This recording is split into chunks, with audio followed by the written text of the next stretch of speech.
Summer vacations खत्म हो गए, स्कूल्स खुल गए और अब क्लैट एग्जाम के लिए 5 महीने से भी कम समय बचा है। तो अब आगे कैसे पढ़ाई करना है ताकि जो एग्जाम है 1 दिसंबर को उसको क्रैक किया जा सके।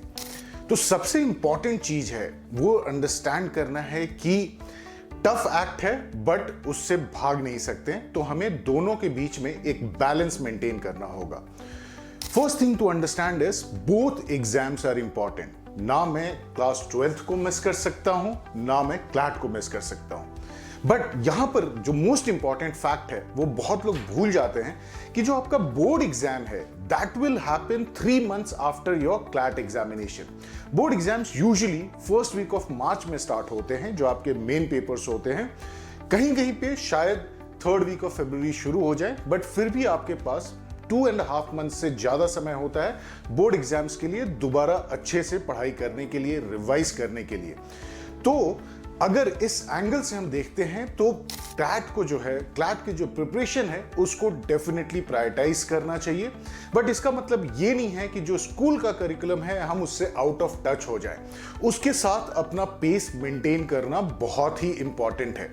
तो अगर हम दिन में स्कूल आवर्स के अलावा और अपनी जो कोचिंग क्लासेस हैं उसके अलावा 5 to 6 आवर्स पढ़ाई करते हैं तो उसमें 2 घंटे हमें स्कूल के करिकुलम के लिए चाहिए और 3 से 4 घंटे हमें डेफिनेटली क्लैट प्रिपरेशन पे देना होगा। देखो, बहुत इंपॉर्टेंट है ये समझना कि अब 5 महीने से कम समय बचा हुआ है और क्लैट आपने डिसाइड किया क्योंकि आपको एक अच्छे लॉ स्कूल में जाना है, एक टॉप नेशनल लॉ यूनिवर्सिटी में जाना है, जिसके लिए एग्जाम जो है वो डेफिनेटली टफ है, कंपटीशन हाई है। तो अपनी जो प्रिपरेशन लेवल है वो डेफिनेटली हाई रखनी पड़ेगी। अपना जो डेली रूटीन है उस पर फोकस करना पड़ेगा। तो क्लैट को प्रायोरिटाइज करते हैं नेक्स्ट 4.5 months 5 months जो हमारे पास समय बचा हुआ है इस समय। और इसके अलावा हम अपना जो पेस है स्कूल करिकुलम का उसको मेंटेन करते हैं। इसका मतलब जो स्कूल में आज पढ़ाया गया है उसको डेफिनेटली आज घर में हम आकर कंप्लीट करेंगे और उसको हम कंटिन्यू रखेंगे।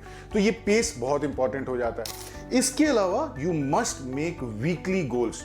बट यहां पर इंटेंशन बहुत इंपॉर्टेंट है कि अगर वीकली गोल्स बनाया तो उसको फॉलो भी करना, उस पर पूरा फोकस होना चाहिए। और जो गोल्स आपने सेट किया वो मेजर करो at the end of the week कि मैंने कितना अचीव कर लिया, इसमें से कहीं कोई बैकलॉग तो नहीं रह जाता है। इट मींस कि नेक्स्ट वीक उसको फिर से और इंप्रूव करने की जरूरत पड़ेगी। मॉक्स बहुत ही इंपॉर्टेंट है। यहां से मॉक्स लिखना बहुत ही जरूरी है। If you don't write mocks you are definitely lagging behind. Mocks तुम्हें बताएंगे कि तुम्हारा प्रॉब्लम एरिया क्या पे है, कहां पर तुम्हें इंप्रूव करने की जरूरत है और कितना फोकस करने की जरूरत है। तो मॉक्स डेफिनेटली लिखो और वो हर सब्जेक्ट के लिए एक इंपॉर्टेंट सोर्स ऑफ प्रिपरेशन है, ना सिर्फ स्ट्रैटेजी के लिए। तो स्ट्रैटेजी भी अब बनाना बहुत इंपॉर्टेंट हो गया है क्योंकि अब हमारे पास समय कम बचेगा। तो अपनी जो स्ट्रैटेजी है एग्जाम के लिए वो भी हमें बनानी होगी। तो इसका मतलब है कि हमें मॉक्स डेफिनेटली लिखने पड़ेंगे। इसके अलावा जो भी डिस्ट्रैक्शंस हैं उनसे दूर रहना होगा।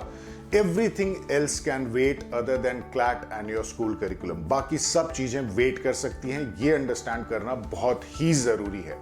और most importantly now is the time to avoid multiple resources. देखो, सब रिसोर्सेज ना एक ही चीज कन्वे करेंगी, एक ही इंफॉर्मेशन कन्वे करेंगी।